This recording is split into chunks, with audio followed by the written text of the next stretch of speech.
Hello everyone, आज हम देखेंगे होम साइंस का क्वेश्चन है गृह विज्ञान का अन्य विषयों के साथ संबंध। तो गृह विज्ञान एक व्यवहारिक बहुआयामी विषय है। बहुआयामी यानी कि बहुत तरह के विषय से इनमें क्वेश्चन जुड़े होते हैं, जिसका संबंध अनेक विषयों से होता है। यह विषय दैनिक जीवन से जुड़ा होता है, यानी कि हमारे जो जीवन है उससे जुड़ी हुई क्वेश्चन जो है वो गृह विज्ञान में होती है। और हमारे जीवन से जुड़ी हुई सामाजिक विज्ञान भी है, होम साइंस भी है, साइंस भी है, मैथ भी है, हिंदी भी है, इंग्लिश भी है। तो इसलिए कई सारे विषयों का संबंध जो है वो गृह विज्ञान से, क्योंकि गृह विज्ञान में हर चीज़ को एक्सप्लेन करके बताया गया है। बच्चे को कैसे रखना है ये भी बताया गया है, स्वास्थ्य कैसे सही रहेगा ये भी बताया गया है। तो हर चीज़ बताया गया है। तो पहला जो संबंध है वो है विज्ञान के साथ। गृह विज्ञान भोजन, पोषण, स्वास्थ्य, स्वच्छता, शरीर की देखभाल कैसे करते हैं, ये सारी चीज़ें अध्ययन किया जाता है होम साइंस में, जो कि ये सारी चीज़ें विज्ञान से संबंधित है। यानी कि हम साइंस में भी ये सारी चीज़ें पढ़ते हैं। बायोलॉजी में भी हम अपने शरीर के बारे में पढ़ते हैं, हमें क्या लेना चाहिए क्या नहीं लेना चाहिए, ये सारी चीज़ें हम साइंस में पढ़ते हैं। दूसरा संबंध है गणित में। इसका संबंध जो है, जैसे कि भोजन की मात्रा कितनी होनी चाहिए, जैसे 1 ग्राम, 2 ग्राम, 50 मिली, तो इस टाइप से। बजट बनाना, समय प्रबंधन तथा सिलाई में नाप तोल के लिए गणित का उपयोग करना।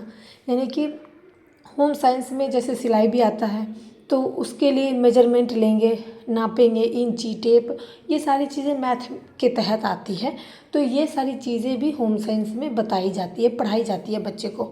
उसके बाद है सामाजिक विज्ञान, यानी कि सोशल साइंस से संबंधित परिवार, समाज, संस्कृति का एवं समुदाय जीवन का अध्ययन सामाजिक विज्ञान से जुड़ा होता है।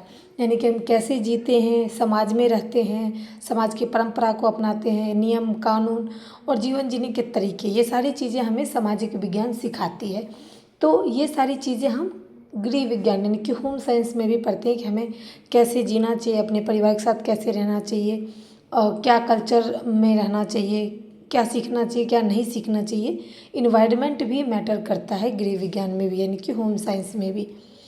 उसके बाद संबंध है कला। कला मतलब आर्ट, जैसे कि घर को सजाना, ये होम साइंस का काम है, लेकिन इसको एक आर्ट के तरीके से देखा है, जैसे फाइन आर्ट बोलते हैं आप, तो वो कोर्स करोगे तो उसका संबंध भी होम साइंस से है। क्योंकि हम घर को कैसे सजाते हैं, प्लेट डेकोरेट कैसे करते हैं, वस्त्र निर्माण यानी कि कौन सी डिजाइनर ड्रेस सिलते हैं, सजावट आदि का काम में भी होम साइंस में थोड़ा बहुत बताया जाता है, यानी कि एक चैप्टर होता है वो भी। उसके बाद अर्थशास्त्र यानी कि इकोनॉमिक्स, गृह प्रबंधन यानी कि घर को हम कैसे चलाएंगे, किस बजट से चलाएंगे, कितना हमें खर्चा करना चाहिए कितना नहीं करना चाहिए, ये अर्थशास्त्र बताता है। लेकिन ये सारी चीज़ें होम मैनेजमेंट के चैप्टर के तरीके से आता है और इसे हम होम साइंस में पढ़ते हैं। अब आता है हमारा स्वास्थ्य शिक्षा यानी कि हेल्थ एजुकेशन।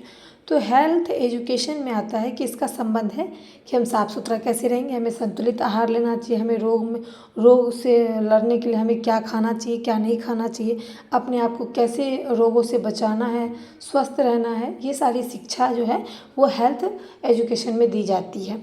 लेकिन ये जो है एक होम साइंस में भी पढ़ाया जाता है कि बच्चे को कैसे सही से रखना है, बड़े को कैसे सही से रखना है, क्या करना है क्या नहीं करना है स्वास्थ्य को लेकर के। तो ये सारी चीज़ें होम साइंस में थोड़ी थोड़ी पढ़ाई जाती है।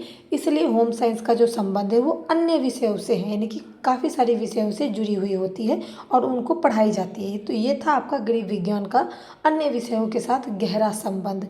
यह विषय विभिन्न विषयों को ज्ञान को जोड़कर व्यक्ति एवं परिवार के जीवन को बेहतर बनाता है, स्वस्थ और व्यस्त बनाने में सहायता करता है। तो ये था आपका गृह विज्ञान।